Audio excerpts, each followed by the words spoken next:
This is Michael David Cobb Bowen for Cobb Vision, and this week I'm going to get away from domestic politics and focus a little bit more on what's going on in the Horn of Africa.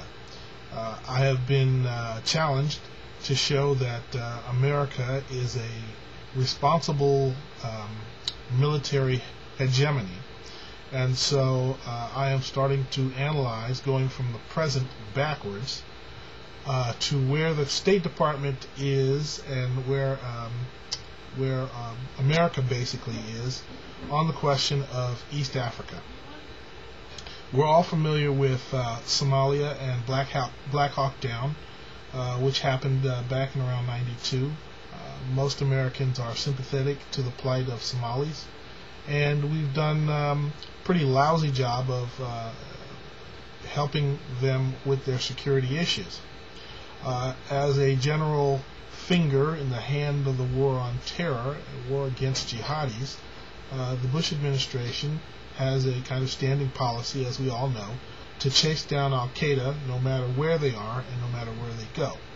This past week, a leader of Al-Qaeda in Somalia named Ayro, A-Y-R-O, was shot down with probably with a JDAM, some sort of missile, and several of his associates as well. So I'm looking at Jendai Fraser. Jendai Fraser is an associate of Condoleezza Rice and an Undersecretary of State for African Affairs. She's fundamentally focused, I think, on Zimbabwe and Mugabe, but also on Somalia as well. So I'm looking into this, and it's pretty exciting over at the blog, with some of the usual suspects throwing bricks and facts, and we throwing bricks and facts back. So there's several players in this. So let's see if I can sum it up real quickly, and then we'll get into some details later. Somalia has been a failed state for 16 years, hasn't had a central government or a parliament or a single ruler. It's been, lorded over by warlords and clans and tribal factions, and there has been a government in exile in Ethiopia for some time, and they're trying to get back on their feet. They're the transitional federal government. Somalia is split up into about 4 different political regions, some of which border Ethiopia on the north, and some that come around the Horn of Africa. Mogadishu is around on the southern part. The southern part, in the past several years, has been more or less ruled, after the fall of Siad Barre, who was a brutal dictator, by Islamic courts. Now, these Islamic courts have not been federated, and recently have formed a union, I think. And there are some shady characters associated with the Islamic courts union, including Ayro, who was associated with Al-Qaeda.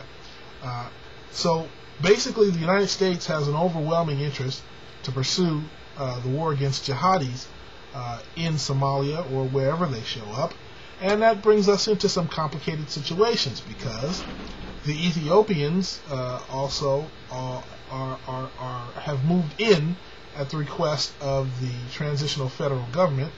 The transitional federal government is fighting with the Islamic jihadis, which is known as Al-Shabaab. Al-Shabaab are the youth, and it's a small group, probably no more than 1,000, but that has been enough to displace many thousands of Somalia from Mogadishu, and they are kind of refugee status right now. So there's a fight for control of Somalia, obviously. The Americans are interested in order to get rid of Al-Qaeda. The Ethiopians are interested because they also have a mix of Christians and Muslims, but they're Christians in charge. The Eritreans are interested because they can't stand Ethiopia, and they want to meddle in any place that Ethiopia is involved.